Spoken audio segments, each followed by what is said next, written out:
నమస్తే అండి అందరికీ welcome back to my channel చిన్నారి మాట.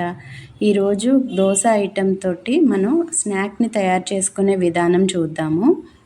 నేను మిగిలిపోయిన దోశని ముక్కలుగా చేసుకొని ఇక్కడ పోపుకు సామాన్లు అలానే పచ్చిమిర్చి సన్నగా కట్ చేసిన అల్లం, ఆనియన్స్, వెల్లుల్లి తీసుకున్నాను. అలానే స్టమక్ ఫుల్గా ఉండడం కోసం హెల్దీ అయిన మీల్ మేకర్ని హాట్ వాటర్లో వేసి తీసుకున్నాను. బాణలి పెట్టుకొని నెయ్యి వేసుకున్నాను. నెయ్యి వేసిన తర్వాత పోపు పెట్టుకుంటున్నాను. పోపు పెట్టుకుంటూ ఇందులో మనం కట్ చేసి పెట్టుకున్న అల్లం, పచ్చిమిర్చి, వెల్లుల్లిని వేసానండి. కరివేపాకు కూడా యాడ్ చేయొచ్చు. ఇవి వేగిన తర్వాత మనం ఆల్రెడీ రెడీ చేసి పెట్టుకున్న మీల్ మేకర్ని యాడ్ చేసుకుంటున్నాను.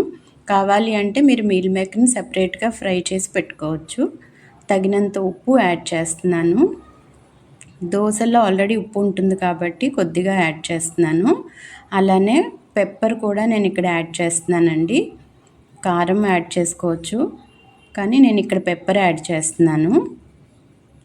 ఇది కొద్దిగా వేగిన తర్వాత 2 నిమిషాలు దోశని దీనికి యాడ్ చేస్తున్నాను.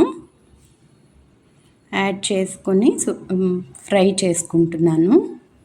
ఇక్కడ మీల్ మేకర్ అడుగంటకుండా తిప్పుకుంటూ ఉండాలి.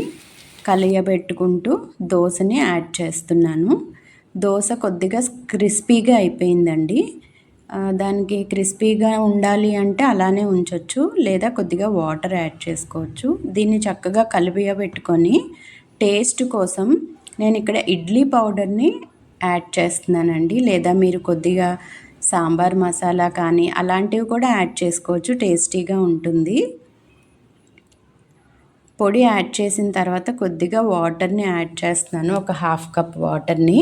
కావలసిన వాళ్ళు కొత్తిమీర, పుదీనా సన్నగా తరిగికొని వాటిని కూడా వేసుకోవచ్చు. 2 నిమిషాల తర్వాత సర్వింగ్కి రెడీ అవుతుంది. మీరు ఇంకా ఏదైనా క్యాప్సికమ్ అలాంటివి కూడా యాడ్ చేసుకోవచ్చు. Like, share and subscribe my channel. Thank you అండి అందరికీ.